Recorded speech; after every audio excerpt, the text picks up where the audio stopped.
Hello and welcome back to another episode of Boss Your Business. And today I'm bringing you an old friend of mine, Dustin. How long do we know each other? Back from the GooglePlus days, isn't it?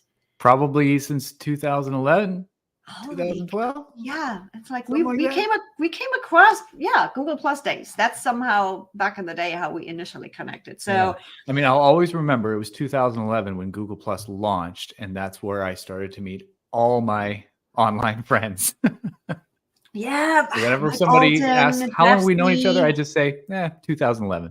2011 GooglePlus days.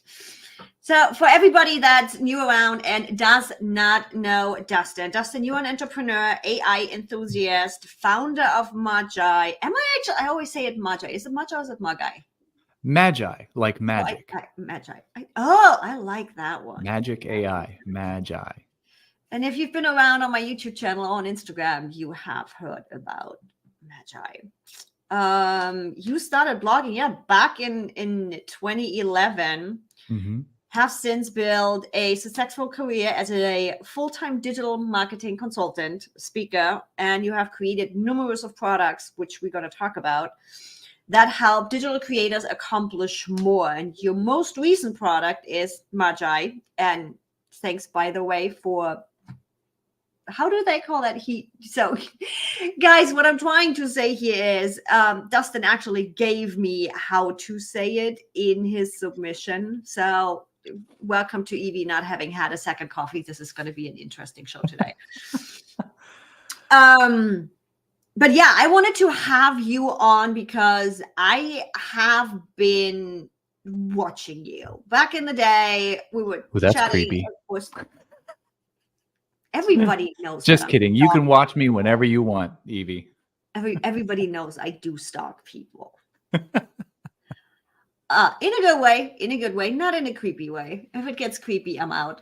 But yeah, it's like back in the day, I knew you as the marketing guy. You did some supporting at Social Media Marketing World, supporting other speakers. Then I also saw you speak. And then suddenly Dustin pops up with the first WordPress plugin. Actually, it was the first product that I had seen. And now most recently, following your public journey of building Magai. And I always like to ask the first question to be, how did you get here? Because there's usually stories that I've never heard. Man, I mean, we could cover a lot. I think like many entrepreneurs today, at least many of us digital entrepreneurs, the journey's been very weird. Yeah. And not always intentional. You know, it's like most of us are explorers. Most of us are curious to no end. And I think a lot of just how technology has evolved and how the online world, how web has evolved, has just kind of guided us. And our curiosity has taken us to places that we never really thought we'd go. For example, I graduated from high school, moved out to California. I was born and raised in small town Pennsylvania. I moved to California to pursue acting. And I went to acting school. Yeah. So I went to acting school for 2 years, a prestigious acting conservatory known as the American Academy of Dramatic Arts. Thank you very much. But I found out very quickly that in Hollywood, celebrities get to act and actors get to wait tables. And I really didn't like waiting tables very much. So I ended up, long story short, becoming an entrepreneur. I wanted control over my time, control over my destiny. And I started as an entrepreneur because I ended up teaching myself web design and teaching myself social media marketing. I just happened to be a director at a nonprofit, a youth director at a nonprofit. And I had to reach a target audience. And that target audience at the time, 2008, 2009, they were on social media. They were on specifically Facebook. Yeah. And so I started learning about how to reach my audience. And that led to me wanting to blog about what I was learning, because they say the best way to learn something is to teach it to others, right? We retain the knowledge better that way. So I started blogging about social media. And I didn't want my blog to look ugly because as a graphic designer, vocationally as well, I wanted it to look good and people to enjoy the experience. So I taught myself web design, taught myself social media marketing. And before long, people were contacting me via my blog and saying, hey, can we hire you to do social media for us? Or, hey, can we hire you to design our website and our blog? And so that turned into a full-time consulting gig in about 2014 is when I went full-time. At that time, it was also around the time when I got together with a couple friends and we had this idea for a WordPress plugin. And so I kind of went through this phase of, I love consulting work because I kind of control my time and I love people. I'm an extrovert. Anybody who knows me knows that about me. I love people, love talking to people. I need that interaction with people, but I'm also a perfectionist. So consulting work, historically hard to scale, right? Yep. Because it's hard to go beyond yourself and then hire people who have your level of skill that you're willing to share, the workload with. So as a perfectionist, I found it very hard to scale a consulting business because I can't delegate. I'm just too hands-on and I want to spend an hour and a half thinking about how round should the button corners be, right? So I am not good. And I'm laughing here because I know that has been such a journey of learning for me to not be that much a perfectionist because I'm the only one who sees it. And we know that, right? Right. Yeah. Yeah. Nobody else cares. Nobody else cares about it. Nobody else sees it. But I'll see it and I have to fix it. So when I got together with a couple of friends who had an idea for a WordPress plugin, something sort of clicked in my brain. It was like, this is a better fit for me. I want to build a business. I want to build products that people love. I want to help people online do more, accomplish more, and be their own boss. But digital products gave me that sort of balance of I can put my perfectionism to work on one thing and I can focus intimately and as long as I need to on that one thing and help many people with that one thing. And so it was a much better fit than consulting for me. While I built that first business with my two partners, I continued to take on consulting work until the business got to the point where I didn't need to anymore. And so I slowly, offloaded my clients and focused on that one thing. Now, unfortunately, that partnership didn't work out. There were some challenges in that business and the partners and I grew apart. And so I had to leave that business in 2020 and look for my next venture. And that led me down. Oh, we could spend an hour on this part of it, but I'll save you the drama and the tears. I had two ideas for products that I wanted to build. Had to raise some capital in order to get them built because I myself am not a developer. I know enough development to be dangerous, but when it comes to building highly complex functional applications, I need to outsource that development. And so I raised some capital, had these great ideas that in my head were gonna, change the world. But because the capital that I raised was not quite enough to get that world-breaking, game-changing product made, I had to slim it down to like the most minimal viable product that I could possibly afford to get built. Unfortunately, those products never gained enough traction. They were never attractive enough to my target audience to switch from the tools that they were already using. And those two products were an absolute failure. I found myself at a point where I was not sure if I was going to be able to pay my mortgage. I've got a family to take care of. This was 2 years of just grinding, trying to stretch out the runway from exiting my last company and surviving off of that. And all of a sudden, all the money's gone. All the capital I raised is gone. Our savings are gone. I don't know how I'm going to survive the next few months financially.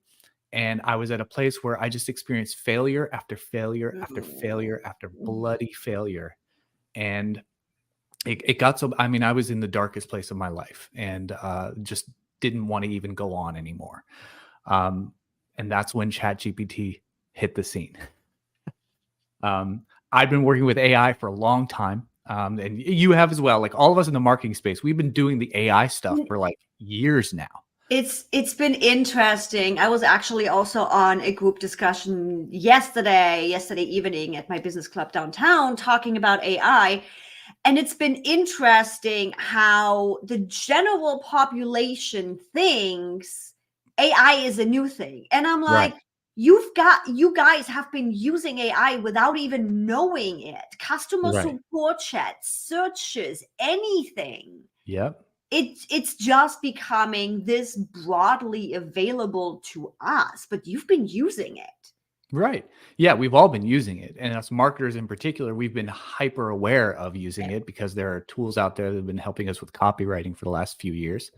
But when ChatGPT came out, something was different. It was instantly, I understood that this was going to change the entire world. Mhm. And I instantly saw that I needed to figure out how to use this for myself to get myself out of this pit of despair that I was in, and try and resurrect either my consulting business or find my next product. But as soon as I started using ChatGPT pretty prolifically at that, I realized instantly that number one, it was going to change the world. Everybody's going to use this technology, and there's a whole lot of things. Oh, look at those balloons! I didn't know how I did that. I knew that there were a lot of flaws in how it was built. Yeah. For someone who's a business owner, who is a prolific content creator, I instantly saw the gaps that were the things that were missing from ChatGPT that creators like me needed in order to work this technology into our everyday workflows and businesses. So Mhm. the idea for Magai started to spin in my head, and it was really just like, I need to make a better version of ChatGPT. That's really what it was. I need to make a better interface for ChatGPT. And long story short, it became much more than that. And Oh my turns God, out a yes. lot of people had the same feelings that I did about what ChatGPT was missing. And here we are. I think it's 8 months later, It's released in only been April. 8 months. Yeah, released first public release was in April. I think I had some beta testers about a month before that. But yeah, it's only been out since April, and now here we are, about close to 2,000 users, and a lot of feature updates since then. Oh And God, yes. yeah, the entire industry of AI has shifted at least 2 or 3 times since then, and keeping up has been quite an adventure. Oh God, yes.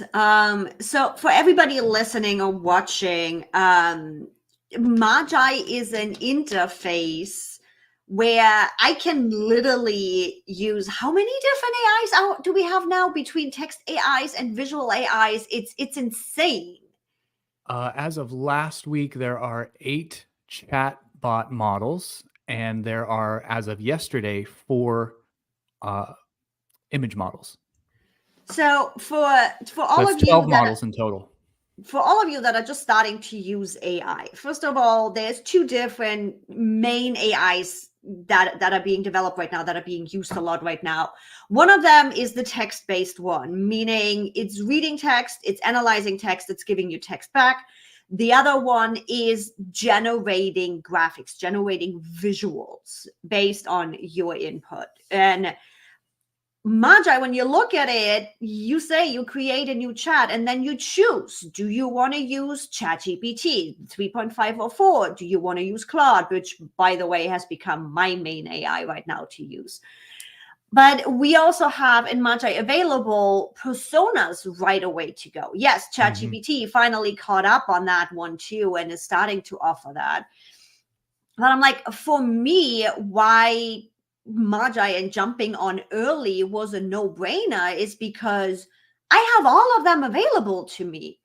And it's like watching you, first of all, publicly share your endeavor in growing this and building this, and openly and vulnerably sharing also the struggles you had with integrating. And when ChatGPT screws stuff up, it's screwed up in your tool too. So it's like having that access and being able to see all the things that are happening on top of it just being a no-brainer. Why the hell would I pay for one tool when I can have them all?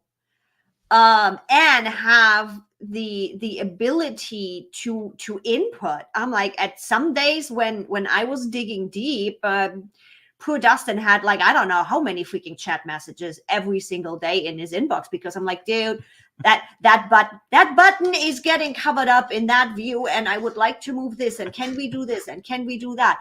I can't do that with another AI. Oh yeah, yeah. Just try reaching out to ChatGPT support and see how you fare with that. I was paying. I mean, I think at this point I'm paying them something like 10 grand a month for usage, and they still take like 5 days to get back to my support tickets. Oh my God. So how has this journey been for you to build that Saas? It's what has happened behind the scenes from that moment where you were at your darkest to now? I know you've tested running some lifetime deals there at some point, which people like us are usually really, really careful about because they can bite you in the ass royally. So how has that journey been those last 8 months building out Magai? Well, I think the huge lesson that I learned from my 2 failed products previously was, number one, like I don't want to do the normal like hype launch thing. What's a better way to say that? I wanted to ease into the business. And I wanted to go into it with caution because obviously I burned myself out trying to get the 2 previous products off the ground. I did all of the launch things. I made all these attractive marketing lead magnets and campaigns, and I've spent money on ads, and I had these launch deals, and I made these big extravagant, like I had gold coins made. Oh my God, yes, I remember those. Like to just to make it more like spectacular. I wanted it to be a spectacular launch and have all these goodies. And then when it failed miserably, it's almost like, the bigger they are, the harder they fall, right? Like the bigger you launch, the harder it hits when it's not a success. So I knew that I didn't want to do that again. I wanted to approach it more conservatively. My confidence had taken a huge hit over this last 2 years, just seeing everything I do fail. So I really wanted to come into it with humility and say, I have these ideas. Maybe they're good. I think they're good. My wife tells me they're good, but we're a little biased. So I really just wanted to share it as a journey. I didn't want to do a big launch event. I didn't want to do big, spectacular, bonuses and stuff for people who signed up early. I literally just, my launch was this. I tweeted, here's the public sign up link finally. And that was it. Now, all along the way, what I was engaging with was sort of a popular approach to building a startup, and it's called the build in public movement, where really as a startup founder, you're just sharing what you're building. You're just like transparently saying, here's what I'm working on, here's why I'm doing it, and maybe sharing, some of the behind the scenes, how the sausage is made kind of stuff. And that's really all the marketing I've been doing for the last 8 months. Now, I did experiment with a lifetime deal. There was a friend of mine named Charlie Patel who runs a company called Rocket Hub. Now, like you said, I'm a little bit skeptical about lifetime deals because I've seen them crush fellow entrepreneurs who did them with companies like AppSumo, and it was the worst decision they could ever make for their business. Especially with something like you, where every user is using resources you have to pay for. So if you have a bunch of lifetime deals which pay once, you still have to pay for the resources they are using. Right. Yeah. So at some point they become a liability. Exactly. By math, it's like, cool, you get a good cash injection to do whatever you want to do, but then you have to pay for them moving forward. Right. Yeah. So I went into that with a lot of caution. And Charlie, if I could say anything about Charlie, he's one of the most thoughtful entrepreneurs I've ever met. Everybody should have Charlie, or at least a Charlie Patel in their life, someone like him. But he's extremely insightful. He's obviously built several businesses that have been highly successful. And Rocket Hub the way that they approach their lifetime deals is they vet every app that they add to their system, every launch they do. They vet the founders, they vet the product. They even help with the business plan. He's very insightful in coming up with pricing models and helping you to find the right one. And they don't run these cheapo $29 lifetime deals. Their lifetime deals are like $99 and above. So they're a little bit more high end. And he really worked with me on it. He had to do some convincing to get me to be willing even to do a lifetime deal. So, you know, a lot of the parameters that we put around it were, you know, to make sure that it would be worth it for me and it would be worth it for the audience that would be buying the lifetime deal. So we did it a 2-week timeline, and it was like half the amount of time of all his typical lifetime deals because I was just super cautious. But it did end up working fairly well. I think we sold over $100,000 worth of product in that 2 weeks. And another thing I love about Rocket Hub, I'll say one more great thing, is Charlie is a founder's founder. And unlike these other lifetime deal sites, who take 70 to 80% of the revenue, most people don't know that. Charlie acts like a true partner. It's a 50-50 split. So if you do a lifetime deal with Rocket Hub, you get 50% of that revenue. And it's a real partnership. They pay for all the ads. They pay for they generate all the ad copy. They generate all the assets. And then at the end, they give it all to you. They're like, here's the data that we found. Here's the ads we run. Here's what was successful. Here's all the copy. Here's all the images. You have them. They're yours. So really great experience with that. I probably won't ever do it again just because I don't need to. But that's not to say that, you know, I wasn't extremely happy with the results. So that was like the one big marketing thing I did. And I think it did really help to generate some buzz, some word of mouth. It onboarded some users pretty quickly. And those users became advocates because they were really happy with what they got. And the only really other marketing thing I did is I implemented an affiliate program. And, you know, part of my mission, I think, in creating Magai was I know that this technology is going to change the world. Like we've already seen how it's changed the world. And I think the people who are out there teaching others how to use this technology are the most important people right now for this technology to thrive. I mean, you think about when the world had to transition to the web. Like there was a huge learning curve, right? People had to like figure out, what am I going to use the web for? Is this a fad? Is it going to go away? And then soon enough, people acclimated, maybe three to 5 years. It took some time.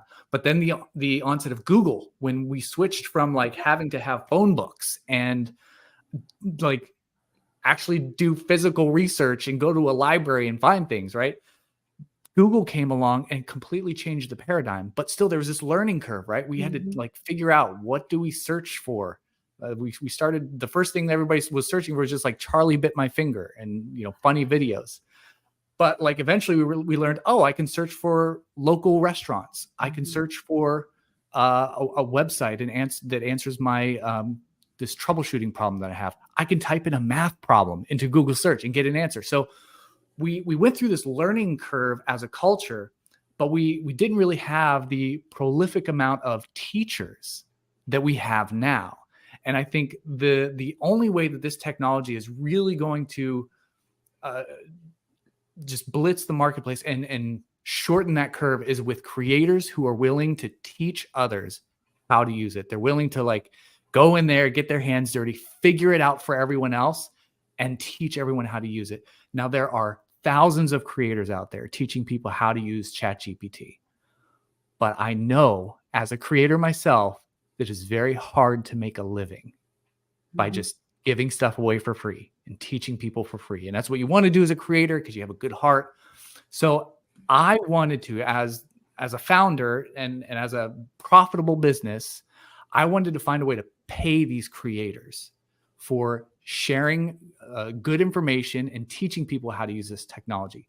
ChatGPT is never going to give anyone $1 for creating a video of how to use ChatGPT. But if somebody goes out there with that same exact principle, how to use Magai, and they refer a bunch of customers over, I want to give them 20% of that revenue for the lifetime of those referrals. And that was that was the one thing that I knew I needed to do. And yes, it's a marketing play, but it's also like, this is the best way to get this information out there and to get the education out there, to pay these creators for the work they're doing and educating the marketplace. And you're not just saying that, you are living that. So little story time here. I was speaking in Vegas with a couple other friends of ours, and unbeknownst to us, literally unbeknownst to us, it was not planned. There was no, we knew our topics, who everybody is talking about, and somehow, how many was it? Like 3 or 4 of us, all avid Magi users, literally mentioned Magi in our talk. And then the the wave started of us texting Dustin and being like, dude, I need a landing page. And within literally like half an hour, 15 minutes, all 3 of us had a landing page for our talks, for being there to send people to. And yes, guys, you're going to get it too. Mine is at askev.tips/Magi. It will be in the description. Where it's like, you don't just say this. We often enough as content creators get the cold pitch of, let's partner up. And in the end, you just want me to fucking jump into your affiliate program without any resources, without anything, where the experience with you has been completely different. First of all, my audience knows I love me a Saas or a tool that I can converse with, where I can have an impact. Does it mean everything I'm throwing at you is going to be implemented? No, but I'm part of the growth. I get to give feedback. I get to be part of that. And then also getting that support as a content creator of, hey, Dustin, I have this idea. We're literally at a conference right now. Everybody is asking. 15 minutes later, I have a damn landing page with my headshot in it and even savings for you guys. So make sure you check it out through the affiliate link, because you might be saving yourself some money for the first few months. It is a relationship, and that comes back around to great partnership and great affiliate programs, where it's not just like you're just a salesperson. I don't want to be just a salesperson. If I'm just a salesperson, I'm going to do that for my own business. So it's been really refreshing to see that impact and that commitment with you, as well as the other affiliate programs that I work with. Because again, if it's just a freaking sales pitch, you just want me to go out there and shout the name from the rooftops, it's not going to happen. Yeah, please sell our product. And then you never hear from them again. Yeah, no, I am a creator, and I know that creators are the future of any emerging technology. They are the ones who make it happen. It's not the product creators who make it happen. It's not the marketing team that makes it happen. When any paradigm is changing, it takes educators, content creators, people who have the skill and the desire to share knowledge, and especially knowledge that is new and novel and not everybody understands yet. How does life look nowadays? Oh, it's still pretty crazy, with APIs. That's the only way how we function. I don't think we can function without a little bit crazy here and there. Yeah. So I also have 3 kids. They're all in school right now. And in fact, today's an early out day, why? But just keep them for the day. I don't want them home. Yeah. Could you keep them like all day? That would be great.